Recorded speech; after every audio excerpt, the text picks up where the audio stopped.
Yeah, let's go on. Okay, cool. So welcome to the collaboration with external organizations Google Guidelines Help meetup.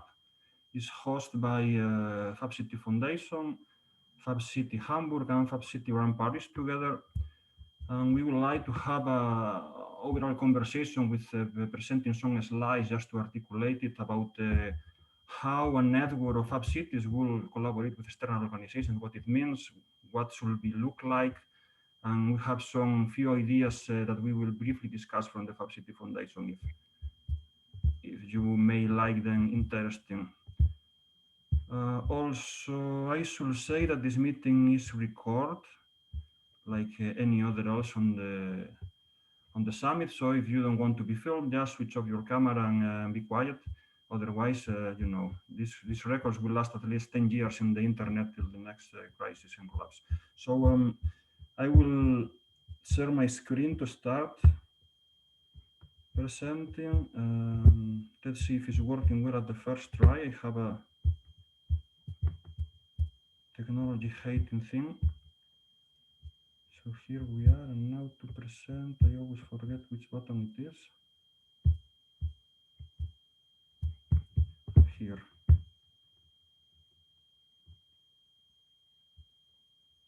Can you see my screen well? Okay, cool. Yes. Yep. So that's the workshop. Let's keep on moving. Just to make the why questions to start, the why collaborating with external organizations. First, because it's of course opening new opportunities to do more things. We always want to expand the activities that we can get locally.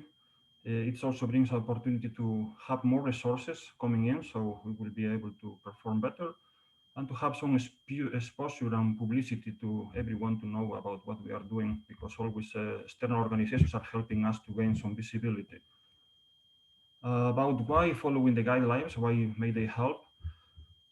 First, because having a guidelines brings some transparency, like we all are acting in a kind of similar way, not like everyone is doing the work in its own. It's quite complicated to do when we try to be on the same page.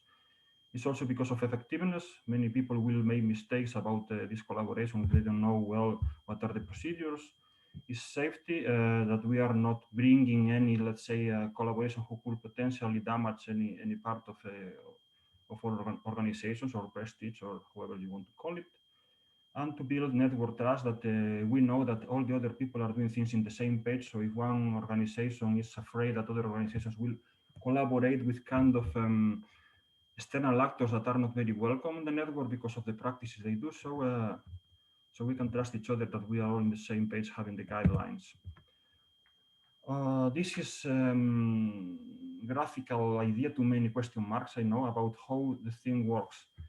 We have a city, and into the in the blue area inside there is the Fab City. Let's say that is a part of the city that is acting like a Fab City itself.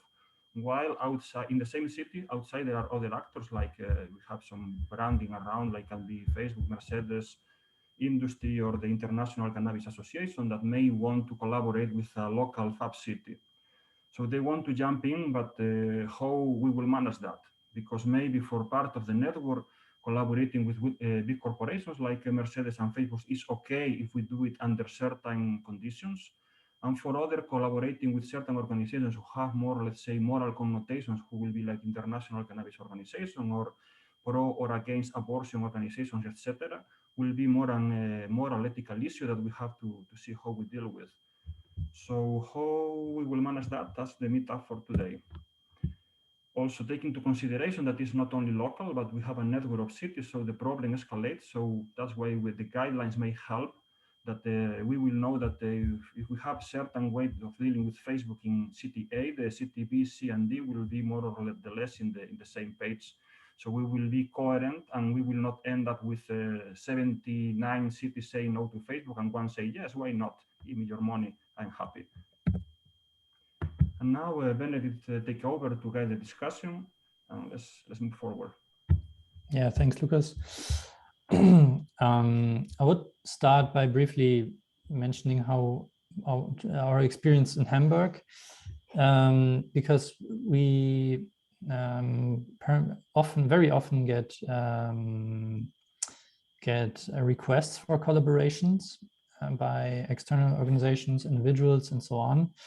And for us, it has been really a time-consuming process to figure out that we need guidelines. So for Hamburg itself, we are developing such guidelines, and because we have already learned that we need that. And otherwise, we engage with many different new organizations and communicate with them. And that can, of course, be good, but it can also be bad. It can have negative consequences to share, because not all external organizations are like positive to our overall mission, which is in the end commons oriented. Like the goal is to build up digital commons on the global realm and physical social commons on the local realm. And but not every organization aligns with that goal. And so we need to see how we interact with them. And for example,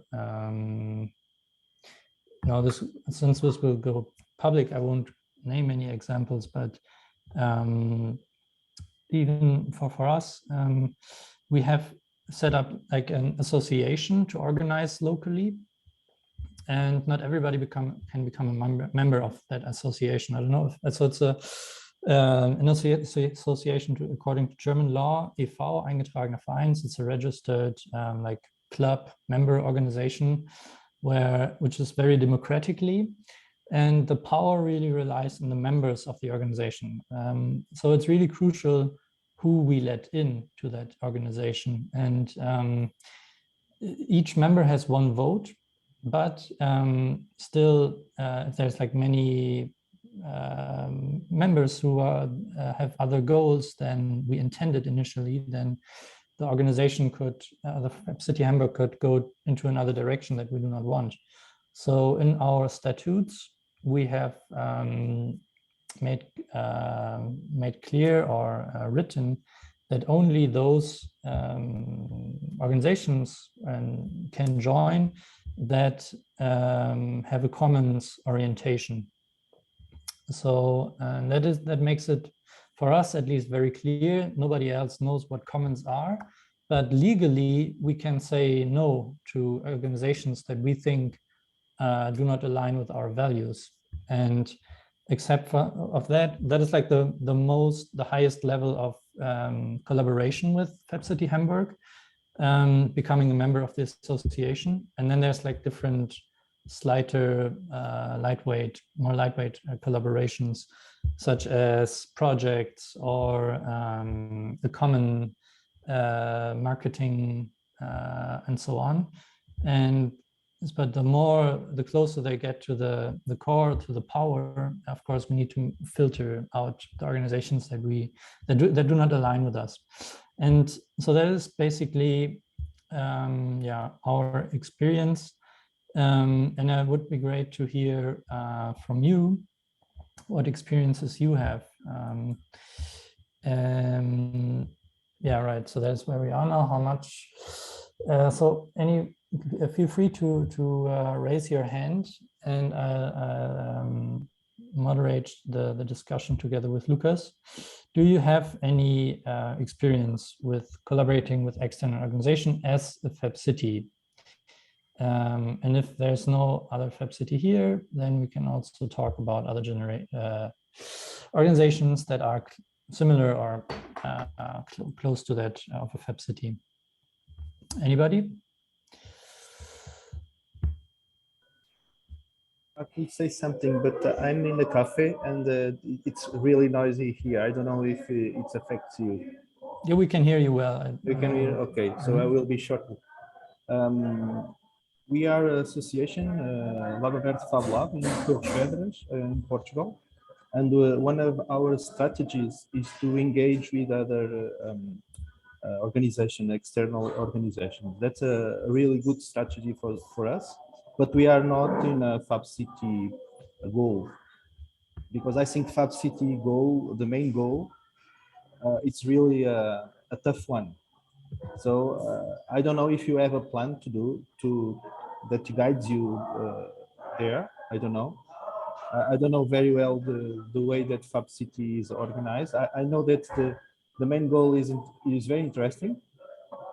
Um, but as we as Fablab, the relation that we have with external organizations are really, really important. It is on our main strategies to get that connections, but I don't think that you are talking about this type of connections. Within a Fab Lab, it's different within a city where there is a lot of politics and a lot of people with several agendas, different agendas, and with different goals. Sometimes not for the main goal, but for their own goals. So that's an issue. Even for our association that is really small, we have that in our minds. Every time someone applies to us, we always have a meeting with him, and in order for them to him or her to know what are our values, what is our goals, in order to see if it is really close. Because sometimes we get people that comes from companies that want to sell things. So and use our name, the name of the association, to sell things. So that's a really tough. We need to do it, because if you don't do it, I think our goal should be affected in any way. So that's our experience. Thank you. Yeah, Antonio, for the kind of experience you have, you will say that you have more companies, public organizations, or which kind of, or is a client-based relationship, or how would you define it? Because I don't know if you asked me something, but I didn't hear you very well. Yes, I was asking if are you having experience mostly only with companies, or which kind of other actors, like public organizations or associations or any other sort? Yeah, it's a mix. We have public organization like embassies and city halls and companies, and also with association, the private association with the non-profit goals, and with other. But it's for us, it's very important because since we are in the education business, to bring people outside to the workshops we do with our kids, it's really important for them. And even for us, it's really good to have a good relationship with these companies, because all the tools that they have, they will bring to us. All the knowledge that they have, they will bring to us, and they get knowledge also. So that's why it's a win-win environment. And that's why it's really important for us to have this strategy as a main goal. One of the fundamental strategies of us, every workshop we do, every project, there is always companies outside, organizations outside, because it's really, their knowledge is really important for us. And their knowledge sometimes very specific. Imagine that you do a workshop about electronics, and if you are doing a workshop about electronics, we know something about electronics, but we are not experts. But if you have a company that is expert on that do it all days, it's really important for us to have that people there, because they have a broad view about it. So that's why it's important for us. Okay, yeah, thank you very much. Just one more question that maybe is general for everyone who wants to speak. Do you have any decision making about how to decide which collaborations you take, which not, and how you go with that into the Fab Lab? What we do, people apply to us, then we have a meeting trying to see what the people, what is the background of the people or the association or whatever. And then we have a short meeting with them, or the association, try to see if their goals matches with us. And sometimes we have doubts, because we ask everyone, we ask other people that to know if they know that this ones. And then over the time we get to know, to get confidence. So we don't join the people in the first moment. We in the 6 months we try to engage with the association, with the people, and with the person, in order to get confidence. And after that, we slowly get confidence, and after that, we invite the person or the association to our organization. Yeah, thank you again. So anyone will want to come next?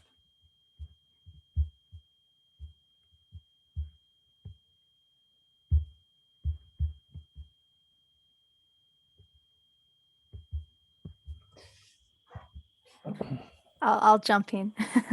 So yeah, hi, I'm Claire. I'm from a local government here in Australia. And I suppose, so when I was Fab City out, we're looking into it. But I think, yeah, that external collaboration, even for just like for government, can be really difficult because, yeah, you kind of have to sort of pick and choose, particularly when we have sort of talked through on projects in the past about, okay, the end result of this, we're going to be sharing with people, and we're going to, you know, in one particular case, talking about making it open. We had to have those conversations very early on with potential collaborators and sort of, yeah, set those ground rules essentially around this is, you know, what we're going to value. I think on the other side, when we've worked on projects, so we worked on a really big project around making beaches smarter and understanding what's going on at beaches. And we had over 25 partners on that project. And the biggest challenge we had on that was, you know, everyone had a different sort of goal in mind and what they were wanting to get out of it. So we had to work really hard through the essentially scoping process of, you know, what is the outcome actually going to be? What are we producing as part of this? And finding a compromise where everyone got what they needed. The university got what they wanted. The various private companies got what they wanted, ourselves and another local government got what we wanted out of it. And in some cases, like we had to add some stuff. You know, for us, research isn't a goal, but you know, research is what's really key for for the university that was our partner. So we had to make sure to incorporate that in and go, okay, well, how does that fit in with the other activities that we're undertaking?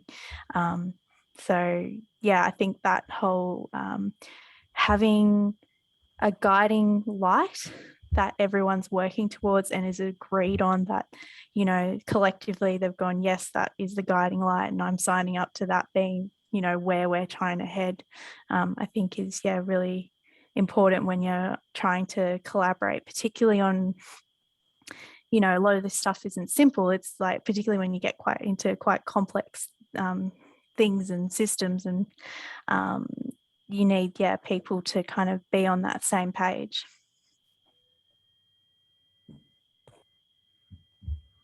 Yeah, great. So thank you very much, Claire. I would like to ask Wolf also. Wolf, can you hear us? To maybe share some of your experiences in collaborations from Paris, because I think you have done a very good job in collaborations with external organizations. Yes, I can hear you.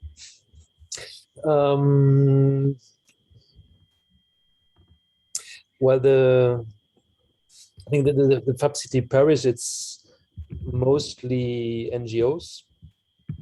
So the moral question or the question of value was not that much in the center of interest.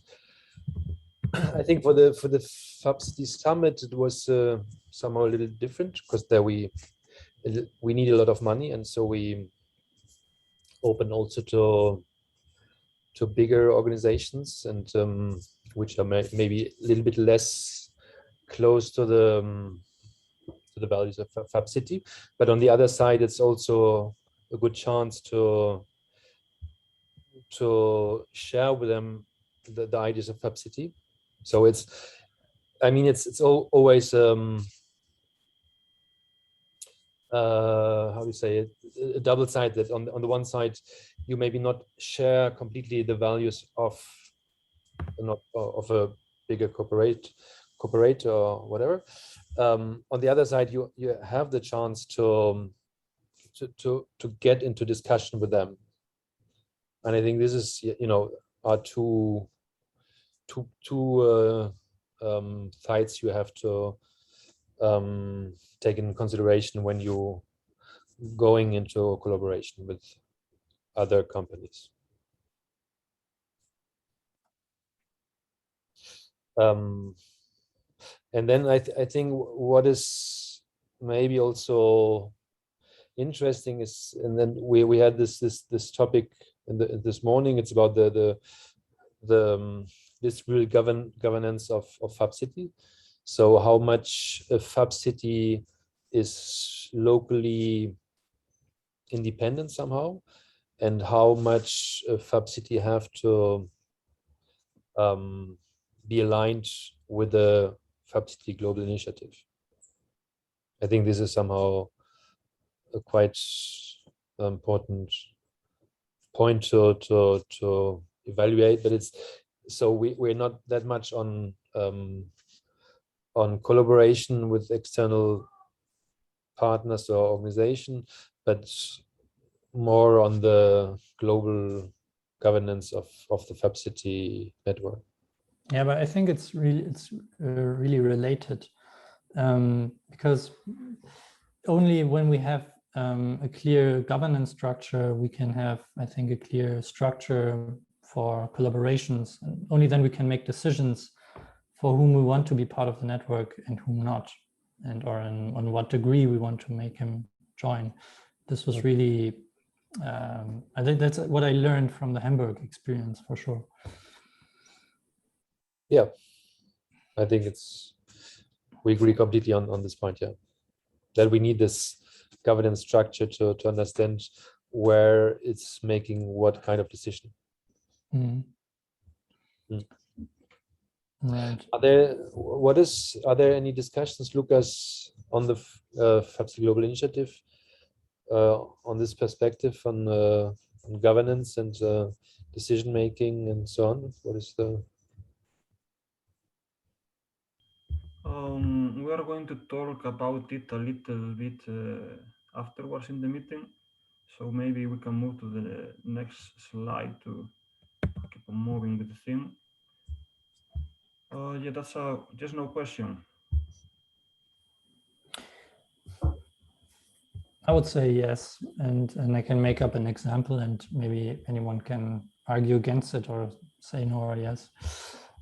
So if Amazon made an offer to us to develop the whole digital infrastructure for us, then on the one hand, yes, that would be very nice, because we would have no effort. But on the other hand, we would, I mean, this would really compromise our values, because we would give away the power of decision-making, basic infrastructures, to a capital-oriented organization, where we want to enhance the commons.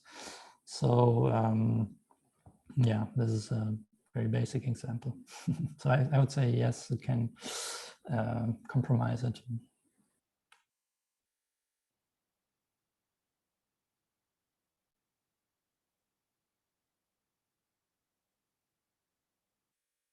Antonio? That's a question to all. Do you think Fab City is an apolitical thing?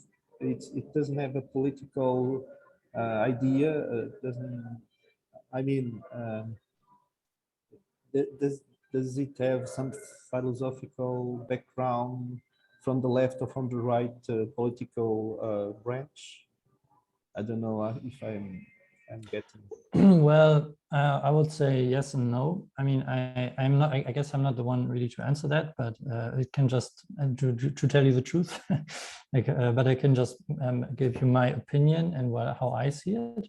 And I think the different actors that engage with it have different values, and they don't completely align. also not politically or economically, but there's some bottom line or some common least denominator. And I would say that is the commons orientation. And you can also see that in the organizations that are made up that the Fab City Foundation is made up of, and one of them is the P2P lab that Lucas is also affiliated to. And so they research on solely the commons and are activists in enhancing the commons. And the commons is basically the idea is to yeah, it's a big topic, but if we want to talk about commons, then we can also do that. But I guess most people know what commons are. Thank you. Maybe we can just mention that more than what we understand for the political in the terms of the the political parties and the government and so on, I think it's more political in the sense that we are having a common vision about the future. We have a vision about what the digital society means. We have a vision about how it can be really horizontal, that the whole collaboration affects everything, that you can, the network effects, how you can, one person can do one thing and you can copy digitally for everyone to know, and you can communicate with everyone. All these kind of technology-based changes, basically the internet and the computers and the digital fabrication, are making possible other kind of arrangement about how we live and how we do business and how we learn. And I think that is basically the vision. And the difference, I will say, is between the kind of organizations that wants to just extract value from us, like we are green or we are collaborative, these kind of sexy words, and they want to extract the value to do business as usual and make basically more money. That's the kind of, I think, where is the limit, and that's what we have to talk about. Because for my experience talking with people around the Fab City Global Initiative is that we want another world. We are working for that, and so it's not right of left or this party or the other. It's basically you want to go along with it, or you want to try to make your best in the system that is basically disappearing and going to kill the planet and every one of us. I mean, individual versus a more collaborative thing. So someone was raising the hand here. It was please go on. I cannot see now. Paul Schulz. Yeah, please go on. Yeah, hello, I'm Paul from Vienna. I have a question. So if you have different kinds of partner organizations, do you would take into account to have different guidelines for these kind of different types of organizations? For example, you are in contract with a private property organization, or if you're in relation with a commons co-working organization which has these principles of open source or something. So you could have this situation that you developed intellectual property within your Fab City, for example, and someone from the partner commoning open source organization would use it, and you said, okay, you can use it within the terms of open source and Creative Commons. But if the private company would like to use it, they have to pay some fee for using it. So it would be kind of copyright in that direction. Is there a possibility or the thinking about something like this, or have you experienced this with this already? That's exactly the direction we are moving on, Paul, and we want to discuss a little bit today. Basically, the way to regulate relationships in networks are based on licenses.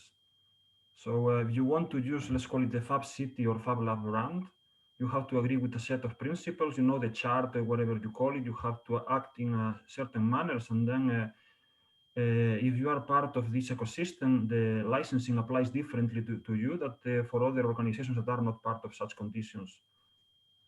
And I don't know if it's the next slide. Let me see. Yeah, so here it is. So that's the as a first wide way to say it, in the biggest broader lines, it will be like inside the Fab City ecosystem, we will try to use the open source principles. everyone will try to document what they do. So that's basically the payment that they do to the community. You want to use the brand, you want to use the other people's works, you do it in an open source basis. You use what others are doing in the same way that you are contributing to improve the other people's works and providing your own work in an open source way. It's, as I'm sure that most of you know, working open source is the most effective way to move projects forward, because you have the collaboration for more people in many different ways without having to hire anyone, without having to get a lot of tons of administration, coordination, management things. And that's how we would like to in the Fab City. Meanwhile, if we want to collaborate with external organizations, we have to put a limit, because they are not like contaminating the goodwill. So we will try to do in a monetary basis, that each city may have their own agreements, but then the money should not only flow to the partner who's collaborating, but should flow to a kind of common pool, that we will have a mechanism to decide about how we use the resources we are taking from collaborating outside. That's how, more or less, what the commons are organized and what the open source principles are going through this. And to make it really simple for that, this is the basic matrix that I would like to present today.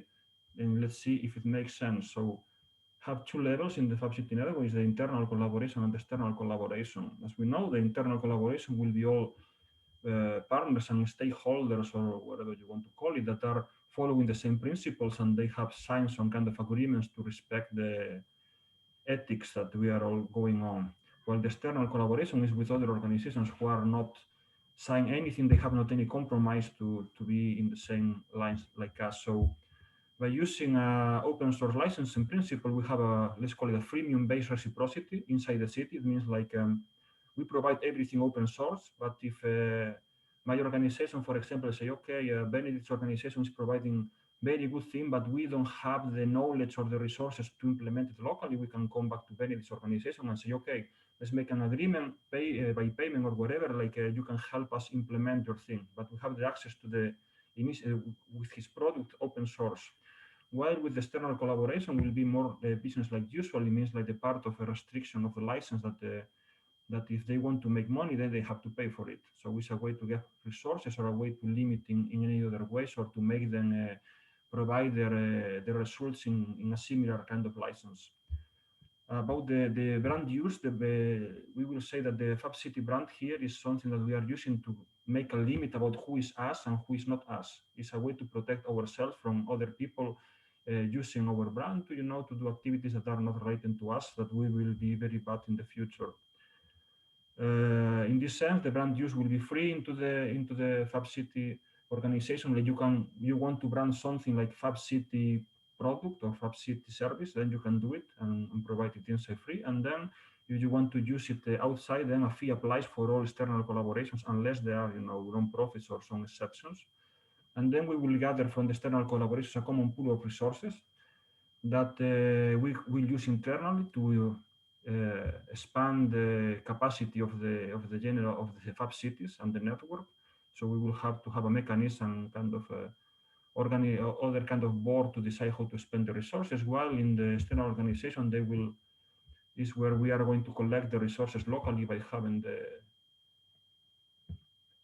the exchanges with them. So basically, this is the matrix put in the most simple way with a lot of nuances. And it will be very nice if you could come on with some comments or ideas or reflections on that. That already someone was raising the hand. Yeah, it's me. Yeah, very nice, this first scheme of collaboration. The question is, yes, so the Fab City network, it's a network of networks, right? So we have a network, local networks, and the local networks are under the umbrella of the global network. So the question is, what is an internal collaboration and an external collaboration? Does it mean that the members of a local Fab City are the internal collaborators, and those who are not members are external collaborators? Or how do you make the separation of internal, external? Well, I guess that is up to discussion, but The first rule, let's say here, should be like if you are part of a local consortium of Fab City, then you should be part of the internal. It's, you know, we are in a networked society, so we can see that if you are part of a local Fab City, you are part of the whole Fab City ecosystem. I think that is what makes more sense. I don't know if this answers your question, Wolf. So yeah, maybe let's have an example. So we're in Germany, and the car industry for us is very important, and we bring Mercedes, we had this example, as a member of Fab City Hamburg. So they are internal collaborators. So somehow it's in our local interest. It's completely invented, but so just take it as an example. So we want to have a Mercedes for our local interest. So we make them a member, and so they are considered in the whole network as an internal collaborator. You know, this is again the difficulty of governance, that what is locally decided and what is globally decided. So it's, yeah. Is it clear, my question or my? This is a pity that Francesco couldn't join us today, because we also talked about this kind of issue during our last meeting about who is the gatekeeper. If you are based in Hamburg and you want to be part of the Fab City movement, should you talk with the Fab City local association in Hamburg, or can you get involved in the network by other means? It's something we have to explore. It's not very clear answer, because if we make like the local partner is deciding on all the local activities and partners who will join, then it's like the local association is the gatekeeper for the whole network, and anyone to want to join the network should get through the local representative, let's say the Fab City Local Association. If it's not, then the Fab City Local Association is basically void of power, because it cannot have any influence to organize the network locally. So probably there are different levels of governance that we have to differentiate and apply different rules for that, for different kind of activities and so on. But this is exactly the point. So if the local Fab cities are the what do you call it, the goalkeeper,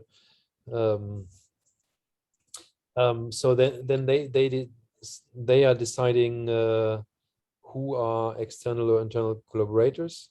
So imagine that.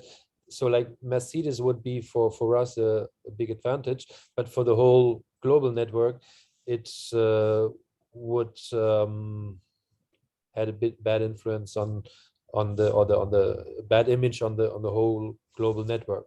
So there's a conflict of interests between the local and the global. Yeah, absolutely. So as I say, probably they have to be different levels of governance depending on what is what we are talking about.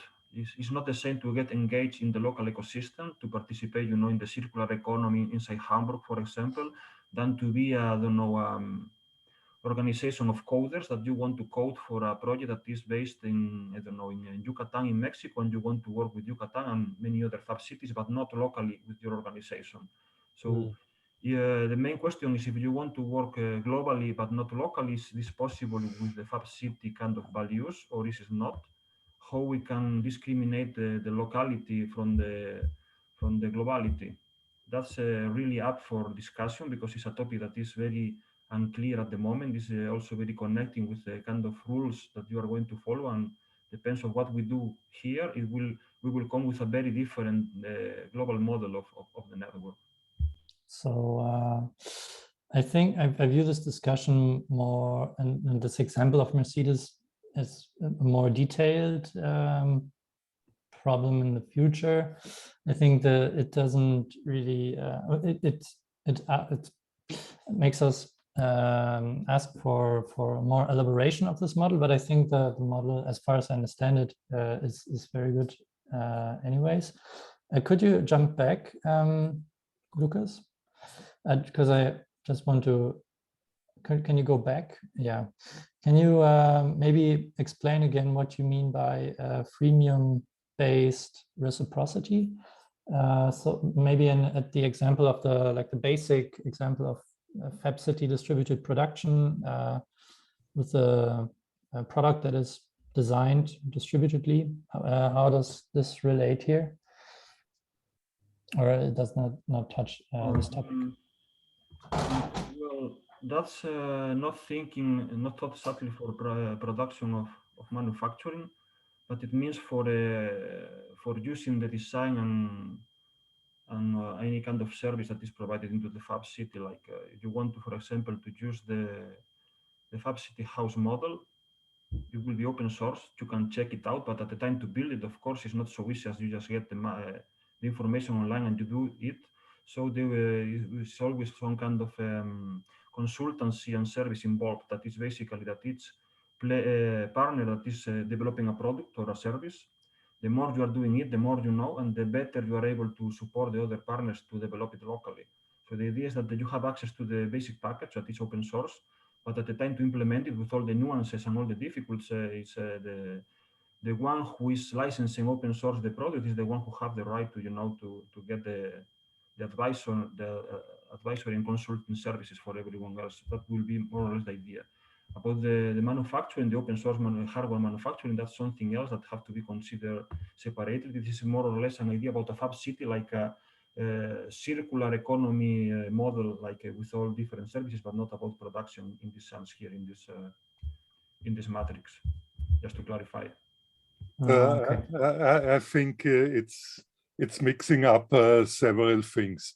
If you are talking about open source licensing, it's totally clear there are some different licenses, and if you put it under open source licensing, you have to publish it to the public for everybody. That's totally clear. Otherwise, it's not open source. But that doesn't mean that you have to put everything under open source, and you are not forced to publish everything. So I think that needs much more precision.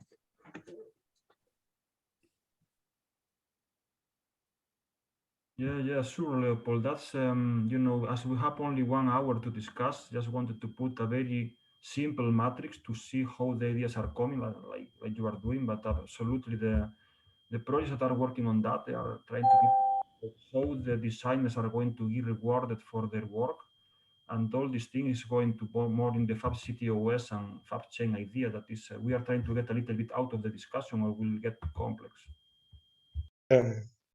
Maybe I can add some thing to this, because when we were discussing with Leopold, for example, in our group, we came to this point that there's also huge difference between open source hardware and open source software. Actually, because we are doing an open source hardware project, or a possible open source hardware project, we're still developing the conditions. And the thing is, yeah, we see the thing that for open source hardware, it's so that for example, huge private companies who have a lot of means of production have easy possibility to copy open source hardware things and produce it in a huge amount.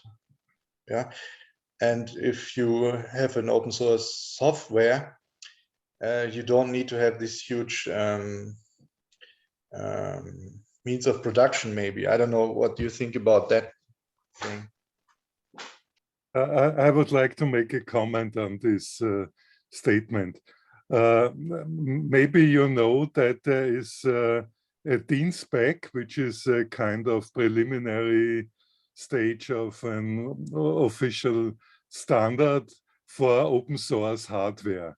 And I'm really happy about that, because now we have a legal state where open source hardware is defined, which was not really good defined before. So I think we should look onto this. You should look onto this DIN-SPEC definition 3105. I can give you the link. Yeah, thanks, Leopold. But yeah, sorry, I drifted the discussion away from the actual topic. It's not on production, but more on organizational collaborations. Okay, yeah, how could a process from formulating guidelines look like? So as I mentioned before, in Fab City Hamburg, we are already formulating these, and then we exchange ideas with others, but of course we cannot decide for everyone else what these guidelines look like, and these guidelines and if these guidelines would be decided on a higher level. I think it's questionable whether they would be binding, and like to what degree maybe also. And that's a big topic up for discussion. But it's good that we have the Fab City Foundation, which is like the legitimate body to moderate and enhance these discussions. Yeah, maybe I would like to share more kind of how to design this kind of decisions, and more at volume. And then in Fab City Paris, we had this kind of principle that there is no problem as long as there's a problem, which is a kind of way to process this kind of questions. What means apparently at the moment there is no problem on collaborating with external partners, as nothing popped up where have been a problem. So maybe it's would be enough to just wait that the problem arise, and then we can treat it, instead of making an assumption what problems we could have, what we have to resolve. So maybe it's just too early to treat these questions, because as we remarked, we just talking about worth cases which are not existing at the moment. So nobody's working with Mercedes, not with Amazon, and so on. And yeah, when when there's a really question to collaborate with an external organization, which could be a problem, that then at this moment we have to discuss on a specific topic, and it makes much easier than in my sense to elaborate strategies to how we can handle this topic. At least for us, we already had bad experiences, which I mentioned before, so the problem does exist. And I would say it makes sense to have this discussion in advance before these problems come up. But sorry, I was interrupting you, Claire. Yeah. I would agree with that. I think the idea behind having some sort of guidelines like this is to have consistency across the network and a shared understanding, because part of we'll call it the cell of Fab City is not just, yes, we're doing this and making a change in our city. It's being part of a global movement and a global network that's also working together. So I think if we don't have, there will always be flexibility in there, because everyone's obviously working in slightly different contexts, and you can build that into some sort of guidelines. But if there's a shared understanding, as you were talking about earlier, around, what's the difference between what's a global network decision about these sorts of things versus a local decision, because in some cases those locals are dealing with global companies, and a global company could come along and go straight to the Fab City Foundation and go, I want to be part of this. And what's the process around that decision making? Because is this a democracy between all the Fab cities as well, about who gets let in at that whole level for everybody, or is it an opt-in model where a big global company is allowed to come in and sort of say if they meet a certain piece of criteria that is agreed through the network, you know, do they meet that? Then they're in, and Fab and cities can opt into collaborating with them. Yeah, I suppose these questions need to be answered before. I suppose you want to answer these things before it kind of happens.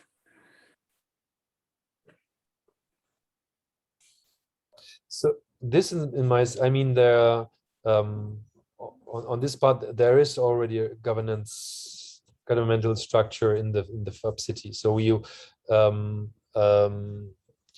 a big corporate cannot access to the Fab City Global Initiative. This is at the moment is not possible. You need the coalition between a city and a local NGO that represent the local network, and on the other side you need the municipality, yeah, this coalition. You need to access to the Fab City Global Initiative. So at the moment there is no way for a big corporate to access directly to the Fab City Global Initiative. So there I don't see any problems.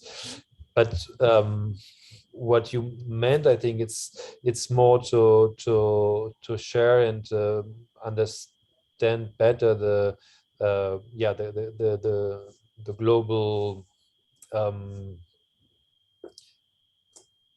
the global ideas and principles and guidelines, whatever, where we want to go as a global network. I think this is the, and there of course we need consistency, and at least we need exchange on it. Is it clear? So I think the for the partnership and the governance, I don't see the urgent question at the moment, because also again if it's a local problem, it will be treated by the local network. It's not a question of the global network. Yeah, but we should also take into consideration that when we are all gathering around one brand, all under one brand, and the brand is, is basically the values that we share. If one part of the brand is doing something that the other parts are, all the other people are not agreeing with, then it's affecting everyone. That's the main thing. If we don't have a guidelines, one Fab City out of all of them will have a totally different decision. It will affect everyone, because everyone will have to answer the question like, well, you say this is not a problem, but look, Fab City, whatever, was doing that you say that was not. So that's basically when we need the guidelines, we have to align how we collaborate with public organizations or supranational corporations, small, middle enterprise that are local, non-profits, and so on and so forth. That's an issue, because maybe some of these organizations want to put hard limits to collaborate with them. To put hard conditions on them, to want to negotiate the terms in a harder way. But with others organizations, may we be more willing to attract them and be part of our network, get closer, so we will have another conditions to deal with them. So that's a part of the discussion, because it's not looking the same, in Germany than in Indonesia or in Brazil. That's why we need an open discussion to figure out what relationship with partners are. So we have some points that are basically for the discussion, but we are running out of time. If anyone wants to get through any of these points quickly, so we have 3 minutes for this.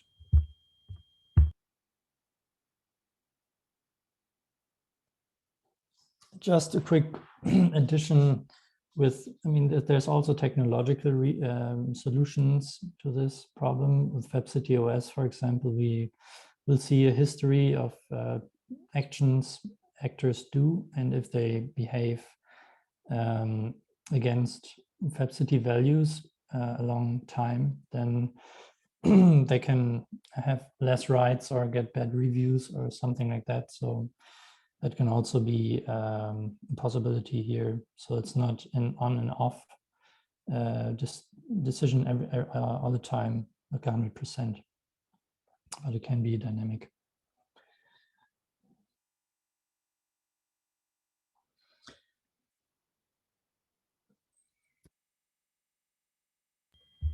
Any comments about the common pool idea? Because this is usually the more controversial topic where you pull in resources.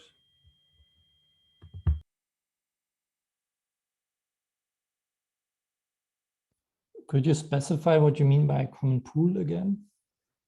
Yeah, pooling resources basically is about the idea that you have external collaboration with players who are collaborating for profits reasons. So part of the income from the collaboration will be going to a global common pool for Fab City. So it's a way to extract resources from our collaboration with monetary powerful players and to redistribute the resources in the network for the areas that we will decide that are more in need of them. That's which means with common pool, you take the money up and you redistribute it down somehow.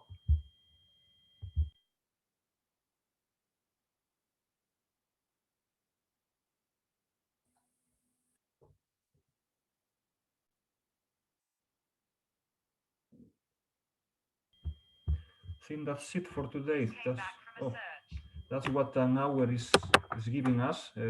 Thank you very much for all your comments and collaborations. We are trying to keep on working on that in the future because this is an important topic for us. So we'll keep on pushing it from the Fab City Foundation for sure, and we will be looking for partners who wants to collaborate on a regular basis to develop such kind of guidelines. And that's all for today. I don't know, Benny, do you want to close it? And let's go to the next one. Yeah, thanks everyone for participating. And we'll make public our guidelines for collaboration for Hamburg in the near future on our webpage. And then it's also up for discussion for the global network. Thanks and see you anywhere else. Thanks. Bye. Okay. Thanks. See you. Bye. Bye.